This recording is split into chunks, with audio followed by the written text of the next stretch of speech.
नमस्कार, आप सभी का बहुत बहुत स्वागत है। मेरा नाम रूबिका लियाकत है। 5 बजे की हुंकार का डिबेट टॉपिक एक अलग था, लेकिन हम उस डिबेट के साथ शुरुआत करते उससे पहले एक बड़ी खबर आ गई। खबर उत्तर प्रदेश के लखनऊ से आई। मामला उत्तर प्रदेश की राजधानी से जुड़ा हुआ है, क्राइम से जुड़ा हुआ है, दिन दहाड़े गोली चलने से जुड़ा हुआ है। और इसीलिए अब जरा बहस इसी बात पर। दिन दहाड़े कोर्ट परिसर में गोली चलती है। इस गोलीकांड के जरिए गैंगस्टर संजीव माहेश्वरी जीवा को मौत के घाट उतार दिया गया है। दरअसल संजीव जीवा बाहुबली मुख्तार अंसारी का बहुत नजदीकी रह चुका है और वो बीजेपी नेता ब्रह्मदत्त द्विवेदी की हत्या का आरोपी भी रहा है। ब्रह्मदत्त द्विवेदी के बारे में ये कहा जाता है कि उन्होंने गेस्ट हाउस कांड में बहन मायावती की जान बचाने में एक बहुत बड़ा अहम किरदार निभाया था।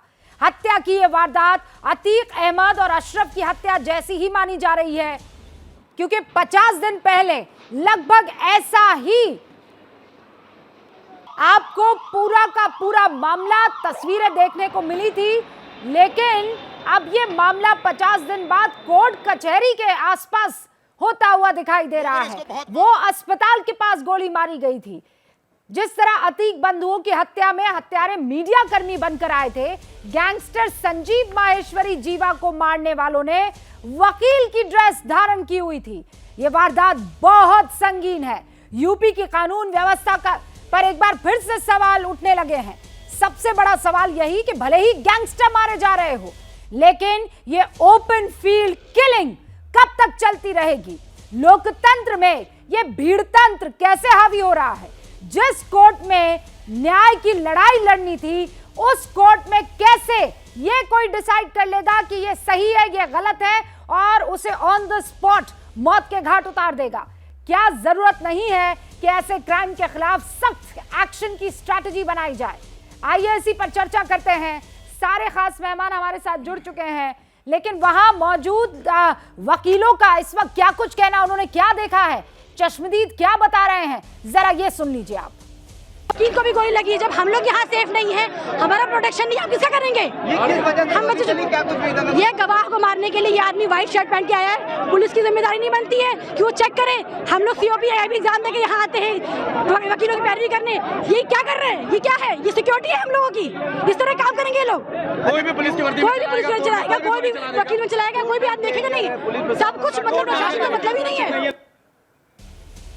अजय दुबे मेरे सहयोगी इस वक्त हमारे साथ जुड़ चुके हैं। रविकांत भी हमारे साथ बने हुए हैं। मेरे दो और सहयोगियों से आपका परिचय करवाऊं, लेकिन सबसे पहले अजय का रुख। अजय, ये एक बार फिर से परेशान करने वाली खबर है। अरे हाँ, वो गैंगस्टर था, हाँ उसने बहुत काले कारनामे किए थे, लेकिन ये देश संविधान और कानून से चलता है। कोई भी बंदूक लेकर आएगा और सरेआम गोली मार देगा।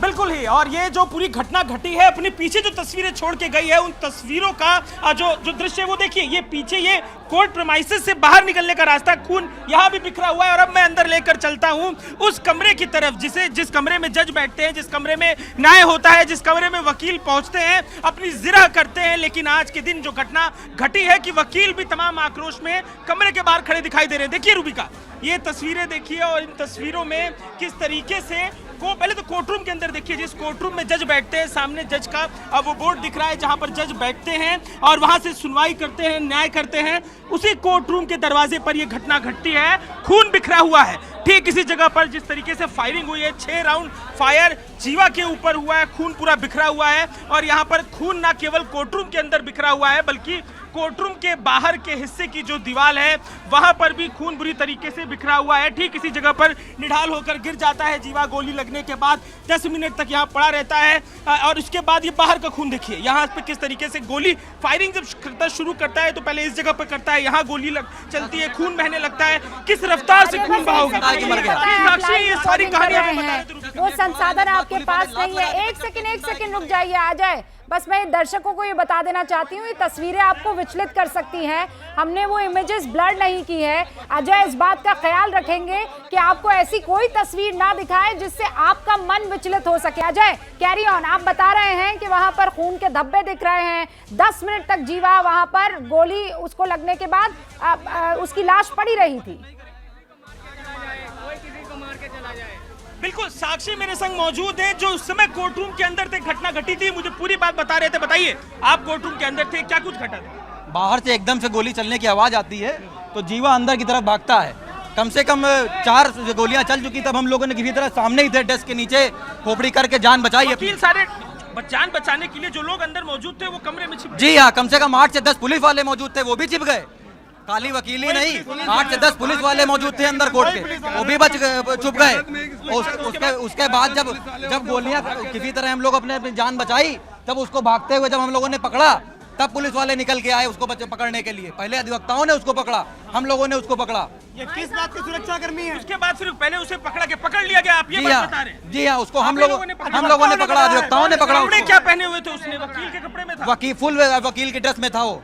उसको सुरक्षा प्रदान कर रही थी, पुलिस उसको सुरक्षा दे रही थी, ठीक है, पुलिस अपना काम कर रही थी। लेकिन सबसे बड़ी बात यह है कि पुलिस अधिवक्ताओं की सुरक्षा के लिए काम नहीं कर रही थी, पुलिस अपराधी की सुरक्षा के लिए काम कर रही थी। बिल्कुल बेहद आक्रोश में रूबिका ये वकील, और होंगे भी क्यों नहीं, क्योंकि जिस न्याय के कमरे में, जिस रूम में, कोर्ट रूम के अंदर न्याय के लिए जिरा करते हैं, अपना पक्ष रखते हैं, जिस कमरे के अंदर जो जज हैं न्याय करते हैं, उसी कमरे में इस तरीके से, भले बिल्कुल आपने बात सही कही कि भले वो किसी तरीके का हिस्ट्री शीटर हो, कोई बड़ा क्रिमिनल हो, लेकिन न्याय एक अधिकार है, संवैधानिक अधिकार है। सेकंड रोक रही हूं। अखिलेश यादव का बयान आ गया है, समाजवादी पार्टी के अखिलेश यादव इस वक्त क्या कह रहे हैं, दर्शकों को पहले वो सुनवा लेते हैं। कार्यवाहक डीजीपी वो रिटायर हो गए तो तीसरे कार्यवाहक डीजीपी, और लगातार कार्यवाहक डीजीपी होने का मतलब क्या है? क्या कोई भारतीय जनता पार्टी का दिल्ली और लखनऊ में इंजन टकरा रहे हैं क्या? और फिर सबसे ज़्यादा असुरक्षित अगर कहीं महिलाएं और बेटियां हैं तो वो लखनऊ में हैं, पूरे उत्तर प्रदेश में। हर दिन हमें खबरें मिलती हैं। अब मैं अगर खबरें ये वो हैं जो दिखा सकते हैं आपको, आज की अगर हम दिखाएं पूरे लखनऊ की या पूरे उत्तर प्रदेश की खबरें, तो इतनी खबरें देखने को मिलती हैं। अभी नोएडा की खबर मैं पढ़ रहा था जो बिल्कुल दिल्ली के करीब है, कि पिछले कुछ दिनों में कितनी घटनाएं हुई हैं महिलाओं को लेकर के। कानपुर में किशोरी से किया दुष्कर्म, आप खुद जानते हैं। आप बेटी से दुष्कर्म, पति का सुसाइड। कल रात को बस्ती का धरना चल रहा था, जब मैं लौट करके आया कार्यक्रम में तो मुझे किसी ने जानकारी दी कि बस्ती में एफआईआर लिखाने के लिए, पकड़े जाने के लिए पूरी जनता सड़कों पर है, महिलाएं बड़े पैमाने पर सड़कों पर हैं। और नोएडा की खबर तो बाद में बताऊं मैं, महिला वकील का घर के बाहर ही मर्डर हो गया। सरकार अखिलेश यादव को इस वक्त आप सुन रहे हैं, हाथ में मोबाइल फोन है, उस मोबाइल फोन में बकायदा क्राइम की पूरी लिस्ट है, जिसमें ये बताते हुए नजर आ रहे हैं कि कार्यवाहक डीजीपी, उसके बाद कार्यवाहक डीजीपी, लॉ एंड ऑर्डर की सिचुएशन क्या हो चली है उत्तर प्रदेश में। अखिलेश यादव इस वक्त मीडिया कर्मियों के सामने वो लिस्ट पढ़कर सुनाते हुए कि देखिए कहां कहां कैसे क्राइम हो रहा है। लेकिन ये जो इस वक्त खबर आई है, ये सवाल भी खड़े करती है, ये हिस्ट्री शीटर था, ये गैंगस्टर था, इसने ब्रह्मदत्त का कत्ल किया था। इसी मसले पर कार्रवाई जो है वो चल रही थी कोर्ट में, लेकिन कचहरी में कोई वकील की ड्रेस में पहुंचकर मार दे, किसी की हत्या कर दे, ये कैसे जायज है, ये कैसे मुमकिन है? ये लखनऊ की तस्वीर है, आप देखिए, एक तरफ खाकी वर्दी, दूसरी तरफ वकील, और धरने पर बैठ गए हैं। ये फर्स्ट ऑन एबीपी न्यूज आपको तस्वीरें दिखाई दे रहा है। लखनऊ में कोर्ट कैंपस में शूट आउट के बाद की ये तस्वीरें हैं, जहां तमाम वकील अब धरने पर बैठ गए। मेरे ख्याल से अजय का रुख करते हैं और बाकी तमाम मेहमानों से फिर आपका मैं परिचय करवाऊंगी। अजय, क्या हो रहा है इस वक्त? ये लोग कौन है जो बैठ गए हैं?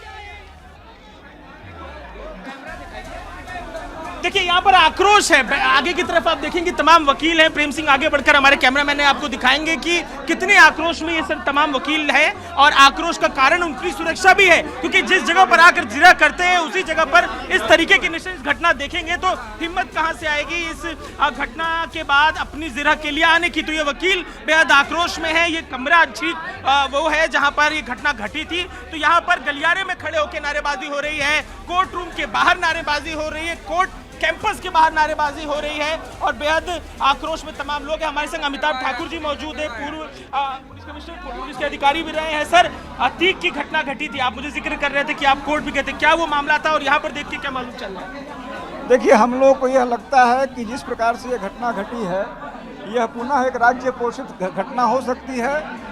जिस प्रकार से लगातार घटनाएं घट रही हैं, जहां पुलिस कस्टडी में, जुडिशियल कस्टडी में हत्या हो रही है, यह सीधे सीधे राज्य द्वारा जुडिशियल कस्टडी का मजाक उड़ाया जा रहा है और हमें लगता है ये जानबूझकर राज्य द्वारा इस प्रकार की हत्याएं कराई जा रही हैं। और कोर्ट में इस पूरे मामले को लेके गए हैं, पूर्व पुलिस अधिकारी रहे और अपनी बात तमाम यहाँ पर कहिए, पूरी करिए बात, पूरी बात नहीं होने दे रहे। हमें मात्र ये कहना है कि इस मामले में राज्य के अफसरों की भूमिका की जांच की जाए। आखिर कोर्ट के अंदर बिना राज्य की सहमति के, बिना राज्य के आगे बढ़ के सहयोग करने की हत्या नहीं हो सकती थी। हमारा सीधा इशारा राज्य के बड़े अफसरों के ऊपर है। बिल्कुल, देखिए तो ये पुलिस अधिकारी मौजूद हैं, यहाँ वकील मौजूद। वकील साहब, आप भी तो कह रहे थे कि आपने घटना को घटते हुए देखा था, क्या कुछ हुआ था? घायल कितने, अच्छा कितने लोग घायल थे? बच्ची आपने? हाँ, बच्ची को देखा, एक बच्ची घायल थी, पुलिस वाले के पैर में गोली लगी थी और डर का माहौल था, भगदड़ मच गई थी, सब सन्नाटा हो गया था, सब भागने लगे, अपने आप को बचाने लगे, सब कुछ ये सब होता रहा है। What is this? वकील साहब, रूबिका शुरुआत में इस चर्चा की एक बात कह रही थी कि चाहे कैसा भी आरोपी हो, कितना भी दुर्दांत हो, लेकिन न्याय उसका हक है। आप तो वकालत करते हैं, आप तो कोर्ट रूम में लगातार वकालत की लड़ाई लोगों के लिए लड़ते हैं। ये जो घटना घटी है, आस्था, विश्वास, जो न्याय है उससे डगमगाएगा आपका। सबसे पहले तो आप लड़ाई लड़ते हैं। भाई साहब, ये जो घटना है ये हम सबको शर्मिंदा कर रही है। कोर्ट रूम के अंदर ये क्या हो रहा है, प्रदेश में क्या हो रहा है, सब ये हम तो खुद शर्मिंदा हो रहे हैं कि हम कभी आज तक जो कुछ हुआ कोर्ट रूम के कभी अंदर हमारे यहाँ नहीं, इस प्रदेश में नहीं हुआ। आज तो बहुत बड़ा हादसा हो गया है इस प्रदेश के अंदर। और सबसे बड़ी बात है, लखनऊ राजधानी में जो बच्ची को मैंने देखा, वाह भाई साहब, उसकी दशा देख ले, उसका क्या दोष था? उसका क्या दोष था? खून से नहाई हुई थी, 4-5 साल की बच्ची थी बेचारी वो, और उसकी माँ के हाथ में गोली लगी जो है वो ब्लॉट उसका पड़ गया है। अजय, एक सेकंड में आपको रोक रही हूँ, मुझे पता है वहां बहुत लोग गुस्से में हैं और वो क्यों नहीं होंगे, क्योंकि ये कोर्ट परिसर में हो गया है, वहां जहां पर सबसे पुख्ता सिक्योरिटी के इंतजाम होने चाहिए, वहां अगर ये होने लगे तो क्या लगता है जो जजेस वहां पर सुनवाई कर रहे हैं, फैसला सुना रहे हैं, वो अपने आप को सुरक्षित महसूस करेंगे? संजय, क्या वो पुलिस वाले जो ऐसे दुर्दांत अपराधियों को लेकर आते हैं वो सुरक्षित फील करेंगे? वो वकील जो कई बार पीड़ितों की तरफ से लड़ते हैं, हो सकता है न्याय ये प्रक्रिया है, कई बार उन दुर्दांत अपराधियों की तरफ से लड़ते हैं, लेकिन क्या वो सुरक्षित फील करेंगे? इस वक्त स्क्रीन पर मोहम्मद मोइन आपको दिखाई दे रहे हैं, समाजवादी पार्टी के प्रवक्ता हमारे साथ जुड़ चुके हैं, राजकुमार भाटी जी, AK जैन साहब भी हमारे साथ जुड़ चुके हैं, जो कि उत्तर प्रदेश के DGP रह चुके हैं। महत्वपूर्ण चेहरे इस वक्त स्क्रीन पर आपके सामने। लेकिन संजय, बड़ा सवाल, कोर्ट परिसर में होना ये बताता है कि अब हालात बहुत खतरनाक हो गए हैं। जिसकी जो मर्जी आ रहा है वो सही गलत साबित करेगा और कनपट्टी पर बंदूक लगा के उड़ा देगा। पहले भी रूप का आपने देखा है कि उत्तर प्रदेश की कचहरियों में जब ब्लास्ट हुए थे तो तमाम आदेश निर्देश निकाले गए कोर्ट कचहरी की सुरक्षा के लिए, लेकिन धीरे धीरे जैसे वक्त बीतता चला गया वो आदेश निर्देश केवल कागजों में रह गए। आपने भी कुछ दिन पहले ही देखा था किस तरह से प्रयागराज में अतीक और अशरफ की हत्या पुलिस कस्टडी में होती है, बड़ी संख्या में उसकी सुरक्षा में पुलिस के जवान तैनात होते हैं, लेकिन बावजूद इसके 3 युवकों ने आकर ताबड़तोड़ गोलियां चलाई और दोनों को मौत के घाट उतार दिया गया। इस घटना को बीते हुए अभी कुछ ही दिन हुए हैं कि आज लखनऊ की कचहरी में वैसा ही लगभग दृश्य देखने को मिला जब कचहरी के भीतर जहां बड़ी संख्या में पुलिस रहती है, कई सारे मुलजिमों को लाया जाता है, कई सारे एविडेंसेस देने के लिए पुलिस आती है, तो चारों तरफ छावनी की तरह तस्वीर रहती है। वहां पर संजीव जीवा जो कुख्यात अपराधी है, निश्चित रूप से बड़ा अपराधी था, ब्रह्मदत्त द्विवेदी की हत्या में उसको उम्र कैद की सजा हुई थी, AK-47 के साथ कई सैकड़ों कारतूस के साथ उसकी गिरफ्तारी हुई थी, उसके खिलाफ 22 से ज़्यादा मुकदमे दर्ज हैं, बड़ा अपराधी था। लेकिन जिस तरह से कोर्ट परिसर के भीतर उसकी हत्या कर दी गई, 5-5 गोलियां उसे मारी गई, ये अपने आप में कानून व्यवस्था और कोर्ट कचहरी की सुरक्षा पर बड़े सवाल खड़ा करता है, जिसका जवाब कोई नहीं दे पा रहा है। आपने देखा किस तरह से एक छोटी बच्ची भी इस पूरी घटना में घायल हुई है, चारों तरफ अफरा तफरी मच गई। तो ये निश्चित रूप से कानून व्यवस्था के लिहाज से एक बड़ा फेल्योर है। पुलिस कोर्ट कचहरी की सुरक्षा नहीं कर पा रही है। कई बार पहले भी इस तरह की घटनाएं हुई हैं जब पेशे पर अपराधियों को मारा गया है, और अभी तो हाल में ही जब अतीक अशरफ की हत्या हुई तो उसके बाद भी कई आदेश निर्देश जारी किए गए, लेकिन उसके कुछ ही दिन बाद इस तरह की घटना हो जाना, गिनती के 50 दिन पहले आप और मैं साथ में वो अतीक के उस घटना पर रिपोर्टिंग कर रहे थे, और आज ये 50वें दिन पर हम बैठे हैं जब जीवा की इस तरीके से सरेआम हत्या कर दी जाती है। हमारे साथ AK जैन साहब भी मौजूद है। जैन साहब, हु इज रिस्पॉन्सिबल, ये किसकी जिम्मेदारी है? कोर्ट कचहरी में इस तरीके से किसी की हत्या कर देना, कौन जिम्मेदार है सर? देखिए, डबल सिक्योरिटी होती है। पहली बात तो डोर फ्रेम मेटल डिटेक्टर और हैंड हेल्ड मेटल डिटेक्टर लगते हैं कचहरी के गेटों पे, और वहां से उम्मीद की जाती है कि हर व्यक्ति उससे गुजर कर जाएगा, जिससे कि कोई भी शस्त्र इत्यादि लेकर अंदर ना चला जाए। दूसरा, जब ऐसे अपराधी पेश होते हैं तो इनके साथ अपनी सुरक्षा होती है जो कि अलग से इनको दी जाती है। डेडिकेटेड सिक्योरिटी प्रदान की जाती है पुलिस लाइन से, और वो साथ में आते हैं। वो दिख रहा है, एक बुलेट प्रूफ जैकेट पहने हुए भी एक पुलिसकर्मी दिख रहा है, और दोनों का फेल्योर इसमें मैं मानता हूं, और इसमें ड्रास्टिक एक्शन होना चाहिए। जो भी पुलिसकर्मी इसमें इन्वॉल्व थे उनके खिलाफ कड़ी कार्रवाई की जानी चाहिए, क्योंकि इस प्रकार की घटनाओं को कतई भी समाज एक्सेप्ट नहीं कर सकता है। भाटी साहब भी हमारे साथ बने हुए हैं। भाटी साहब, आपने सुना कि जिस किसी का भी फेल्योर हो उस पर एक्शन जरूरी है, क्योंकि ये बर्दाश्त के काबिल नहीं है। समाज में फिर जो कितने सिरफिरे सर घूम रहे हैं मार्केट में, कोई भी बंदूक लेकर पहुंच जाएगा कहीं पर भी। बिल्कुल, बहुत चिंता की बात है, और जिन पे चिंता व्यक्त की जा सकती थी ऐसी अनेक घटनाएं उत्तर प्रदेश में हुई हैं, लेकिन उन पर ध्यान कम दिया गया है। आज आपने बहुत बढ़िया तरीके से, बहुत संवेदना के साथ ये मुद्दा उठाया है। ये सत्ता का अहंकार और आत्ममुग्धता इसकी वजह है। हमारे मुख्यमंत्री इतने आत्ममुग्ध हैं और इतने अहंकार में हैं, उन्हें ये बात समझनी पड़ेगी माननीय मुख्यमंत्री जी को कि भाषणों से कभी सुधार नहीं होते हैं, वो सुधार के लिए काम करना पड़ता है। जो पूर्व की सरकार, श्री अखिलेश यादव जी की सरकार ने पुलिस में सुधार किए थे, जो 100 डायल सुविधा दी थी, जो पुलिस को नए हथियार दिए थे, पुलिस को अधिकार दिए थे, पुलिस मुख्यालय बनाया था, उन्हें जिम्मेदारी सौंपनी पड़ती है। अब माननीय मुख्यमंत्री जी रोज भाषण देते हैं कि उत्तर प्रदेश अपराधी छोड़ के भाग गए हैं। अब पहले तमंचाओं की सप्लाई होती थी, अब कंप्यूटर की हो रही है, लैपटॉप की हो रही है, और रोजाना हत्याएं हो रही हैं। ये अकेली हत्या नहीं है, मैं आज के जो मीडिया में खबरें हैं, आज की केवल आपको बताऊं, बरेली में रेप हुआ है, बाराबंकी में गला रेत कर महिला की हत्या हुई है, मेरठ में छेड़छाड़ की शिकायत जिस युवती ने की थी उसके घर पे फायरिंग हुई है, मारपीट हुई है, अमरोहा में कुल्हाड़ी से काट के एक मजदूर की हत्या कर दी, बरेली में होटल में महिला के साथ दुष्कर्म हुआ है, अलीगढ़ में बच्चे से कुकर्म हुआ है, और खीरी में एक युवक की हत्या हुई है। हाँ। ये तो केवल आज की मीडिया की खबरें हैं जो कल घटनाएं हुई हैं। एक बात आपने जो बात कही है उससे इत्तेफाक हर कोई रखेगा कि भाई कौन चाहेगा कि उसके राज्य में या उसके इलाके में इस तरीके से अपराध होता रहे, लेकिन क्या वाकई आपके पीरियड में ऐसे कोई अपराध हुए ही नहीं? क्या बलात्कार से लेकर, हत्या से लेकर, लूट से लेकर, खचोट से लेकर सारी चीजें बंद हो गई थी? ऐसा नहीं हो सकता है। मतलब वो एलिस इन वंडरलैंड में भी वही हो सकता है। मैं आऊं, आपका रुक करूं 10 सेकंड के। ओके, ठीक है भाटी जी, क्योंकि वो तस्वीरें भी आ रही है मुझे दिखानी है, पर आप 10 सेकंड में अपनी बात रखें। जब हम इस तरह की तुलना करने लगते हैं तो हम सत्ता को बचाने का प्रयास करते हैं। सवाल ये नहीं है क्राइम हुआ है, हर समय पे हुआ है, सवाल ये है कि उस क्राइम को रोकने के लिए सरकार कर क्या रही है। हाँ, ये केवल भाषण, केवल भाषण, केवल भाषण। कोई ये योजना सवाल नहीं है इनके पास। ये सवाल है, इस सवाल से मैं इत्तेफाक रखती हूँ, लेकिन आप जो कह रहे हैं कि हमारे टाइम पर 100 दे दिया हमने, हमारे टाइम पर ये दे दिया, क्या उससे रुक गए थे अपराध? ये भी बड़ा सवाल है। अपराध बहुत कम हो गए थे, काफी कम हो गए थे। अब इसी को मैं, वो जैन साहब भी वहां पर मौजूद हैं, वो सारी बातें बता देंगे, जो सच है, जो दूध का दूध पानी का पानी, वो कर लेंगे। लेकिन इससे पहले जरा मोहम्मद मोइन का भी रुख कर लेते हैं और ये तस्वीरें बताते हुए, लखनऊ के कोर्ट परिसर में मर्डर हो गया और अब वहां पर पुलिस इन तमाम वकीलों को, मुझे लगता है ये वकील ही है, मोहम्मद मोइन का ही रुख करते हैं, वो बता देंगे। आप कहां पर मौजूद हैं मोइन, और ये क्या है, वकील सब धरने पर बैठ गए, वहां से हिलने का नाम नहीं ले रहे?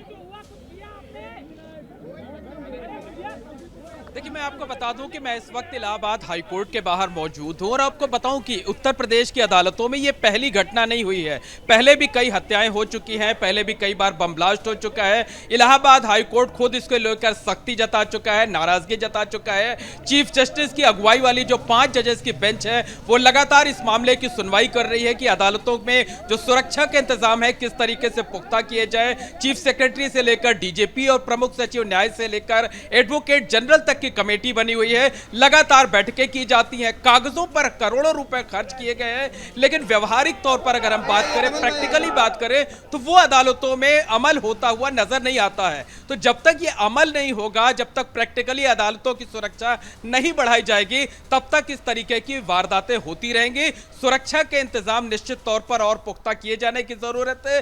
जो योजनाएं बनी हुई हैं, जो कार्यक्रम बने हुए हैं, उन्हें सख्ती के साथ प्रैक्टिकली तौर पर अदालतों में लागू किया जाएगा। मोहम्मद मोइन, आप तो लगातार कोर्ट की कार्रवाई, कचहरी के कामकाज को कवर करते हैं, ये एबीपी न्यूज के दर्शक जानते हैं। कलेक्टिव रिस्पांसिबिलिटी दिखानी होगी, हाँ, वकीलों मेरे को ख्याल भी से दिखानी मोहम्मद होगी, मोइन पहल की करनी होगी। आवाज हम तक पहुंच रही, पर हमारी आवाज उन तक नहीं पहुंच रही है। मैं उनका रुख करती हूँ। ये तस्वीरें देखिए आ रही है और यही वो शख्स है जिसने हत्या की है, यही वो शख्स है जिसको पकड़ लिया गया, धर दबोचा गया। देखिए, वकील की ड्रेस में आया था, ब्लैक एंड व्हाइट, ब्लैक इसने सूट पहना हुआ है, व्हाइट शर्ट पहना हुआ है और इसी ने जीवा की हत्या की है। संजीव जीवा की हत्या करने वाले की यह तस्वीर आप स्क्रीन पर इस वक्त देख रहे हैं। पुलिस ने उसको चारों तरफ से घेर लिया है।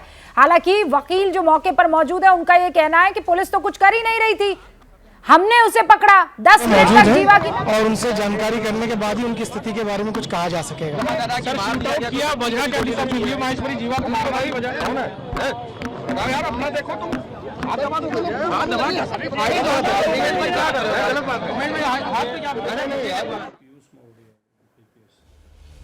तो आईपीएस पीयूष मोड़िया को इस वक्त आप सुन रहे थे, हम दोबारा सुनने की कोशिश करेंगे। वो ये कह रहे हैं कि अभी इस बारे में डिटेल सारी चीजों को देख परख कर ही दी जा सकती है, लेकिन ये वो शख्स देखिए एनसर्कल कर रखा है आपके लिए स्क्रीन पर। फिर सुनिए क्या कह रहे हैं।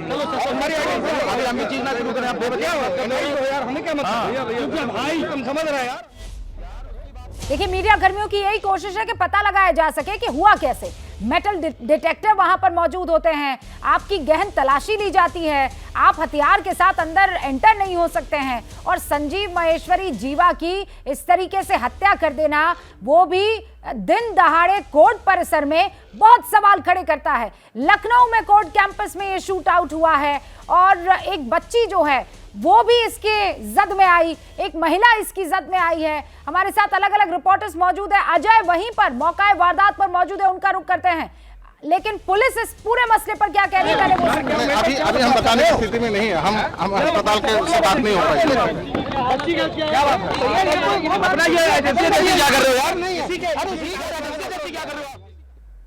शुभ रास्ता मेरे साथ इस वक्त जुड़ चुकी है, उनका भी हम रुख करेंगे, लेकिन उससे पहले अजय का रुख करते हैं। ग्राउंड जीरो पर मौजूद है अजय। वहां पर स्थिति को देखिए, मैंने कभी नहीं देखा कि ऐसे कोर्ट कैंपस में कैमरा पहुंच गया हो। अजय, आप जहां पहुंचे हैं वहां पर मेरे ख्याल से कोई भी कैमरा लेकर, माइक लेकर ऐसे तो नहीं पहुंच सकता है। ये पहली मर्तबा मैं देख रही हूं।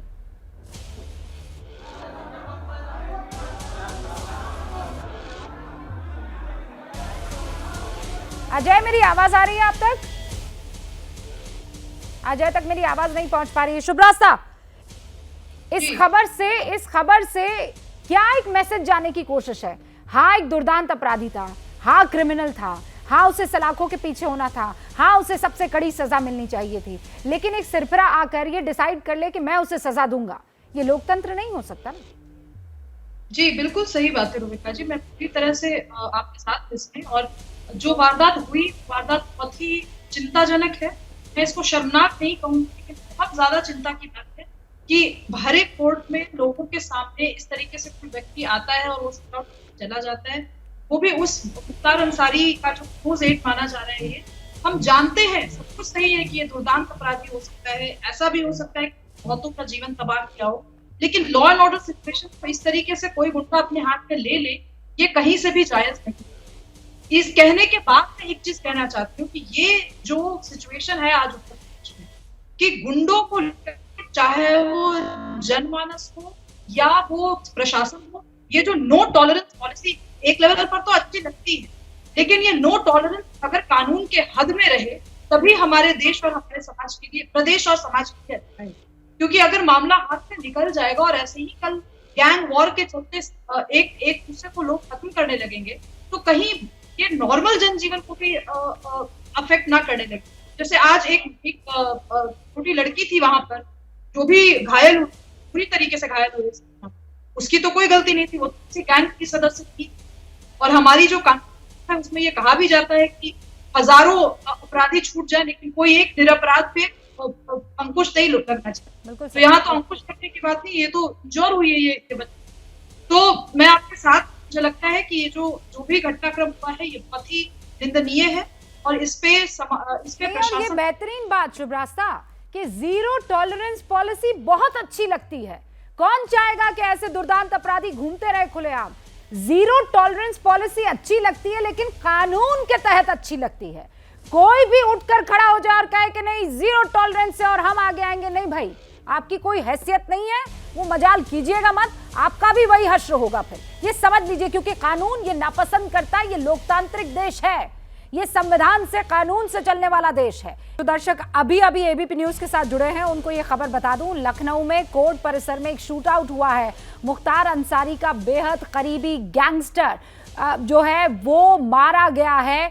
अभी हम इंतजार करेंगे, ये जो गैंगस्टर जिसका मैं जिक्र कर रही हूँ, जीवा, ये बहुत करीबी मुख्तार अंसारी के बताया जाता है, बहुत दुर्दांत अपराधी है, लेकिन बावजूद उसके इन तमाम तथ्यों के अगर कोर्ट परिसर में कोई आकर खुलेआम सरेआम हत्या कर देता है तो लॉ एंड ऑर्डर पर सवाल उठ खड़े होंगे। अजय मेरे सहयोगी इस वक्त हमारे साथ मौजूद है, रविकांत भी मेरे साथ मौजूद है, संजय त्रिपाठी हमारे साथ मौजूद हैं, उन सब का रुख करूं, लेकिन उससे पहले 3 और मेहमान आपको स्क्रीन पर नजर आ रहे हैं। AK जैन साहब, आप कह रहे हैं कड़ी से कड़ी कार्रवाई होनी चाहिए, लेकिन अब बड़ा सवाल ये है कि कहीं लीपापोती तो नहीं होने लगेगी? इधर से उधर कार्यक्रम जब शिफ्ट हो जाता है सर, तो असल जो टारगेट है वो अचीव नहीं हो पाता है।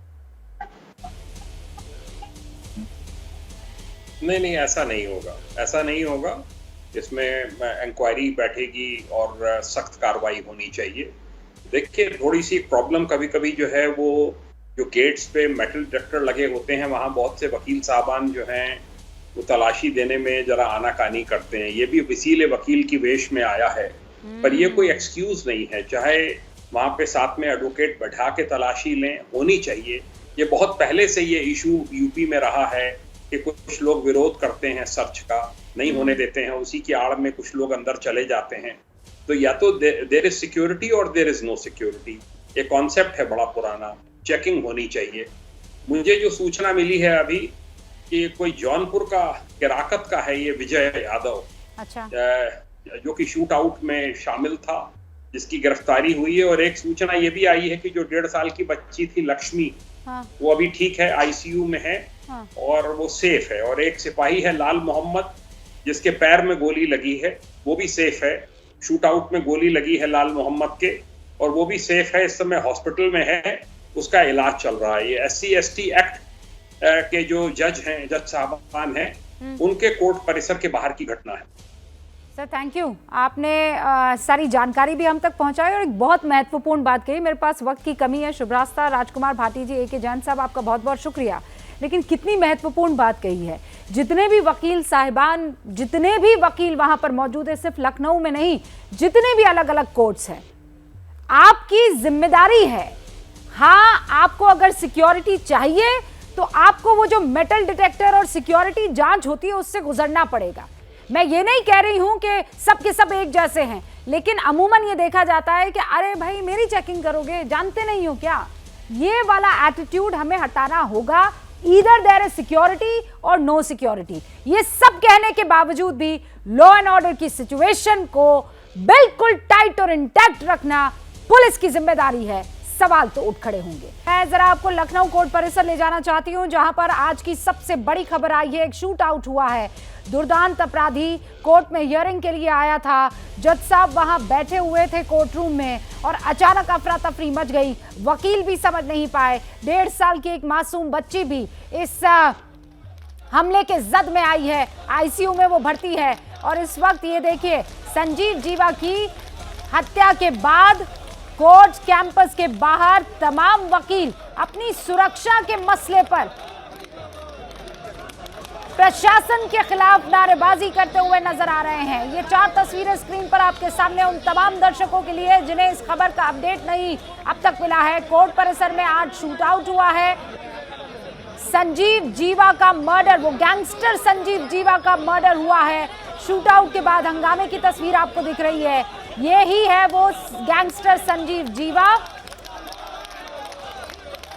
और मर्डर का आरोपी इस बीच ये बता दूं आपको कि गिरफ्तार हो चला है। अब जरा कोर्ट परिसर का रुख करते हैं। अजय दुबे मेरे सहयोगी मेरे साथ बने हुए हैं। अजय, इस वक्त वहां की क्या तस्वीरें आप देख पा रहे हैं? इस समय यहाँ पर जो वकील मौजूद है, रूबिका बेहद आक्रोश में ये वकील हैं, आक्रोश में अपनी बात कह रहे हैं। उनसे ही सीधे बात करते हैं। जो घटना यहाँ पर घटी, आप लोग तो हर दिन आते होंगे, न्याय की यहाँ पर आवाज उठाते होंगे। ये जो घटना घटी है, क्या मन प्रभाव पड़ा? देखिए, मैं ये कहता हूँ, ये एक न्याय का दरबार है। ये एक जनता की नजर में न्याय का दरबार है। यहाँ पे कोई भी अपराधी आ रहा है जो कि एक गैंगस्टर अपराधी, उसके साथ में सिर्फ 4 पुलिसकर्मी, जो कि कोई भी सुरक्षा का दृष्टिकोण नहीं था, और अधिवक्ता की वेशभूषा में 2 अपराधी आते हैं, आकर के उसको इसी गेट पे फायर मार देते हैं। आप मौजूद थे क्या जगह पर? आप मैं मौजूद नहीं था, मैं बाहर से जा रहा था। मैंने देखा कि बाहर 4 राउंड फायरिंग हुई, अंदर 2 राउंड फायरिंग। जैसे ही वो अंदर के लिए भागा, सुरक्षा को लेकर भी तो डर लगेगा ना। मुझे बिल्कुल आम अधिवक्ता जो कि लोगों को न्याय दिलाते हैं, आम जनता की पैरवी करते हैं। हम खुद यहाँ सुरक्षित नहीं है, दूसरों की पैरवी करते हैं। अपनी सुरक्षा को लेकर यहाँ कोई भी अधिवक्ता की वेशभूषा में आए, अंदर आ जाए। मेटल डिटेक्टर लगे हुए हैं, हर गेट पे मेटल डिटेक्टर लगे। एक असलहा उसके अंदर से कैसे आ जाता है, जिसमें कि परमानेंट सुरक्षा कर्मी, पुलिसकर्मी वहां पे तैनात है। वो उस मोबाइल में वीडियो देखा करते हैं, सोते रहते हैं। राजस्थान में तमाम आरोप है। रूबिका, इसकी शुरुआत में ही जब ये चर्चा शुरू की हमने, तो आपने शुरू में ही कहा कि हक है, चाहे वो किसी भी तरह का गैंगस्टर हो, हक न्याय का उसको है। आपकी जो कही बात है, यहाँ पर जो वकील है उसे भी दोहरा रहे हैं, अपनी बात कह रहे हैं। और पूरे गलियारे को देखिए, अब कुछ संख्या वकीलों की कम। अब एक सेकंड अजय, मुझे पता है कि बहुत सारे वकील है वहां पर, आक्रोशित होंगे। मैं एक सेकंड रोक रही हूँ। अगर आप चाहें तो मेरी बात लाउड स्पीकर पर रख सकते हैं। लेकिन उन तमाम वकीलों से मेरा एक सवाल है, और ये सवाल उनको बहुत ईमानदारी से देना होगा।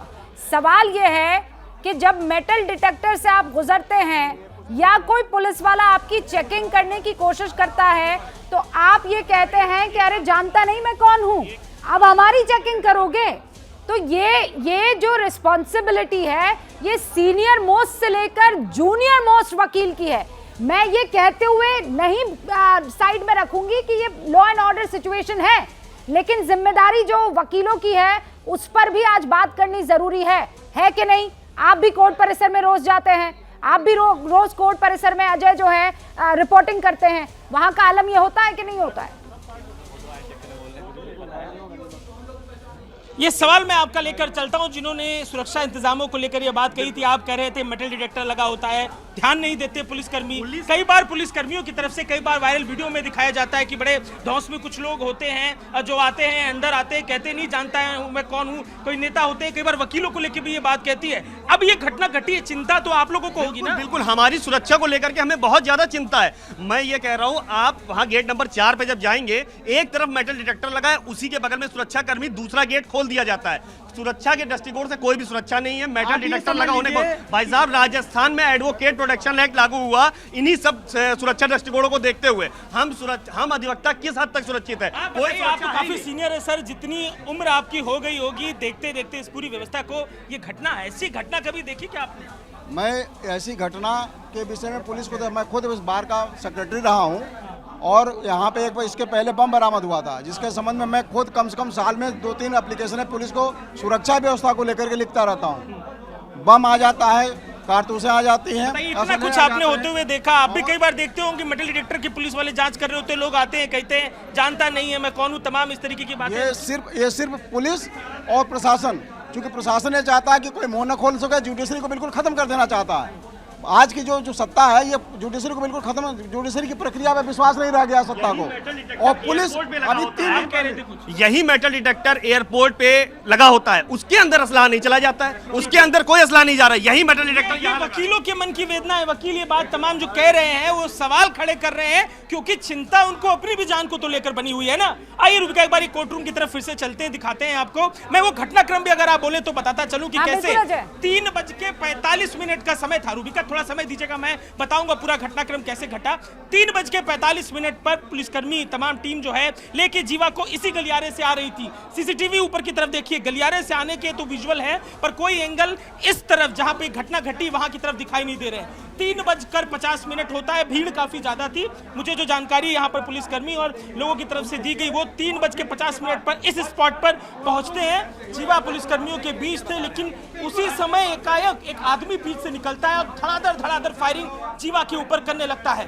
3:50 से 55 के बीच की पूरी कहानी आपको बता रहा हूं। यहाँ पर फायरिंग होती है जीवा के ऊपर और ये जो दरवाजा आपको दिखाई देगा, इस दरवाजे यहाँ पे गोली चलती है जीवा पे और इस दरवाजे से अंदर की तरफ जीवा गिर जाता है और यहाँ पर उसके बैक पर गोली मारते हुए लगातार जो गोली मारने वाला बंदा जिसे पुलिस ने पकड़ा है वो फायरिंग करता है। एक बच्ची भी घायल होती है और एक पुलिसकर्मी के पैर पे भी गोली लगती है। 3:55 घटना अंजाम दी जाती है, अंदर हड़कंप मच जाता है। अंदर जो कुर्सियां, जो टेबल, जो तमाम तस्वीरें दिखाई दे रही हैं, जो लोग मौजूद थे, जो प्रत्यक्षदर्शी थे, वो हमें बता रहे थे कि कुर्सी के पीछे, दरवाजे के नीचे जहां से जगह मिल रही थी, लोग खुद को बचाने के लिए छिप गए। कोर्ट रूम के अंदर उस समय बिल्कुल हाहाकार की स्थिति हो गई, लोग भयावह स्थिति में आ गए और उसके बाद वकील पहले झपट बैठते हैं, जो गोली चलाता है उसकी तरफ उसे पकड़ते हैं, पुलिसकर्मी आते हैं, फिर वो बाद में उसे पकड़ते हैं।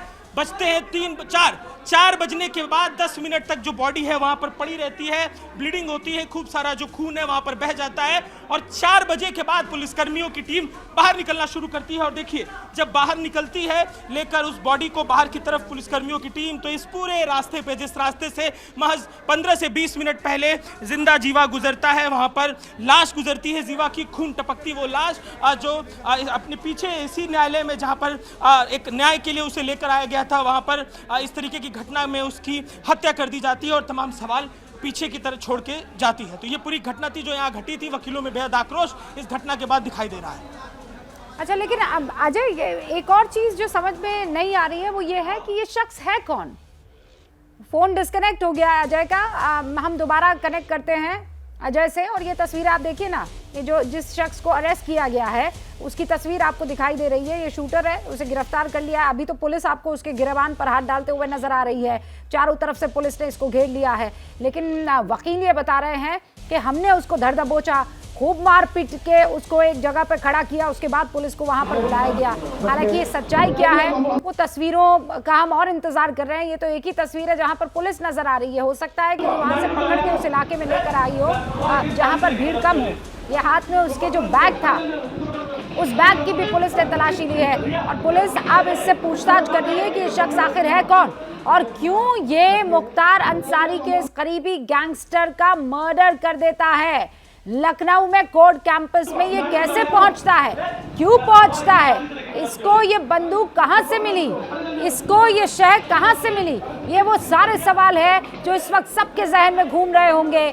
लेकिन अब इनके जवाब ढूंढने की बारी पुलिस की है और इस जवाब के साथ उसे ये भी बताना पड़ेगा कि लॉ एंड ऑर्डर की सिचुएशन पर अब उसकी क्या राय है, क्योंकि राज्य की पुलिस जुडिशियल कस्टडी हो या फिर पुलिस कस्टडी हो, इन दोनों ही कस्टडी में अगर किसी की हत्या हो जाती है, जैसे आज से ठीक 50 दिन पहले अतीक की और उसके भाई की हुई थी, अगर ऐसा ही ट्रेंड बनने लगा तो फिर लॉ एंड ऑर्डर की सिचुएशन नेस्त नाबूद हो जाएगी।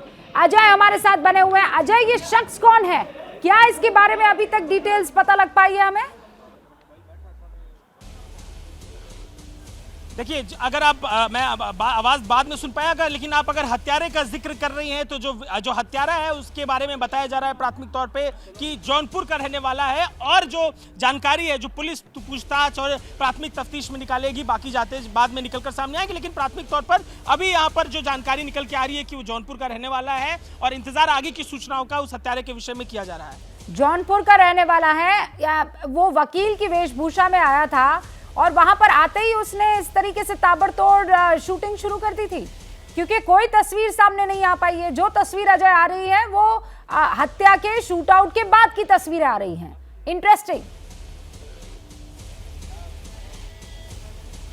बिल्कुल, मैं एक दफा फिर से रूबिका आपको अंदर की तरफ लेके चलता हूं। सीसीटीवी को लेके भी अभी ये सवाल है कि क्या कोई सीसीटीवी का विजुअल भी मिलेगा इस घटना के घटने का, क्योंकि ये वो गलियारा है जिस गलियारे से आप प्रेमाइसेस के अंदर जाते हैं, सामने ठीक कैमरा दिखाई देगा आपको। सीसीटीवी कैमरा काम करता है नहीं करता है बात की बात है, पर इस एंगल पर एक सीसीटीवी कैमरा है जो अंदर आते हुए के विजुअल्स को बनाता है।